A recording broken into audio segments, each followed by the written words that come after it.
హైదరాబాద్లోని రాజేంద్ర నగర్లో భూ వివాదం సెగలు రేపుతోంది. అత్తాపూర్ రామ మందిరానికి చెందిన భూముల విషయంలో రెండు వర్గాల మధ్య ఘర్షణ నెలకొంది.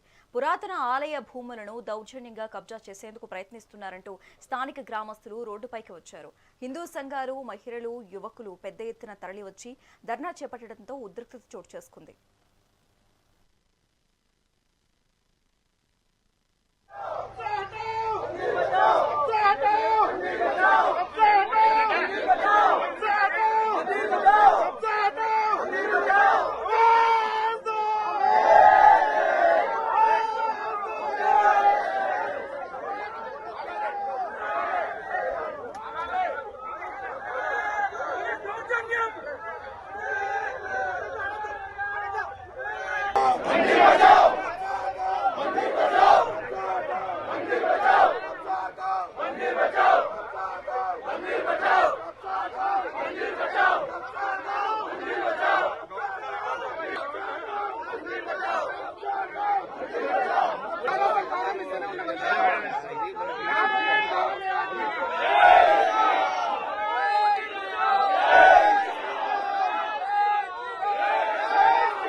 కలెక్టర్ గారికి మొత్తం కూడా ఇది డిస్కషన్ అయింది. దాని తర్వాత హైడ్రా కూడా ఇన్ఫర్మేషన్ ఇచ్చాం, అసలు ఇది గవర్నమెంట్ భూమిలో ఉందా ఏందా అని చెప్పేసి అన్ని విధాలుగా కూడా ఆల్ గవర్నమెంట్ అఫీషియల్స్ చాలా పెద్ద పై స్థాయిలో ఉన్నటువంటి ఆఫీసర్ల ప్రతి ఒక్కరి దృష్టి కూడా తీసుకొని పోవడం జరిగింది.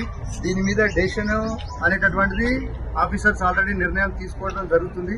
అది మనకు బహుశా ఇవాళ ఇన్ఫార్మ్ చేస్తారా, రేపు ఇన్ఫార్మ్ చేస్తారా అనేటటువంటిది కొంచెం అది టెక్నికల్ గా ఇష్యూ తోటి నడుస్తుంది. కాబట్టి మనకి ఇన్ఫార్మ్ చేస్తారు. 100% మీరు ఏదైతే శాంతియుతంగా ధర్నా లోపల చేస్తామని చెప్పాను, మీ పెద్దలు ఎవరైతే ఇక్కడికి తీసుకొని వచ్చారో వాళ్ళందరూ అడిగితే లోపల చేసుకుంటామని చెప్పాను అన్నారు. ఆ తర్వాత మళ్ళీ ఏమంటే లేదు పిల్లలంతా బయట చేస్తున్నారు, అయినా కూడా మేము మిమ్మల్ని ఏం కాదనుకుంటా బయట వచ్చి చేసుకునేందుకు అవకాశం కల్పించాం. కాబట్టి మీ అందరికీ కూడా ఇది మన అంతటా మనం చట్టాన్ని చేతిలోకి తీసుకొని ఎవరు కూడా చట్టాన్ని చేతిలోకి తీసుకొని చేస్తే ఇక్కడ మనకు గతంలో ఏమి ఇన్సిడెంట్ అయినాయి, అది ఇప్పటి వరకు ఎట్లా నడుస్తుందో మీ అందరికీ తెలుసు.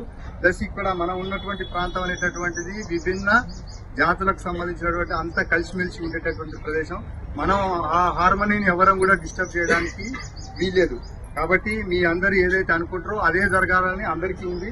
కాబట్టి దానికి కొంచెం టైం పట్టొచ్చు, కానీ ఓపికతోటి మనం అన్ని సాధించుకోవాలి. కానీ మనం ఇట్లా చట్టాన్ని చేతిలోకి తీసుకొని ఏది కూడా సాధించడం అనేటటువంటి జరగదు. కలెక్టర్ గారికి మొత్తం కూడా ఇది డిస్కషన్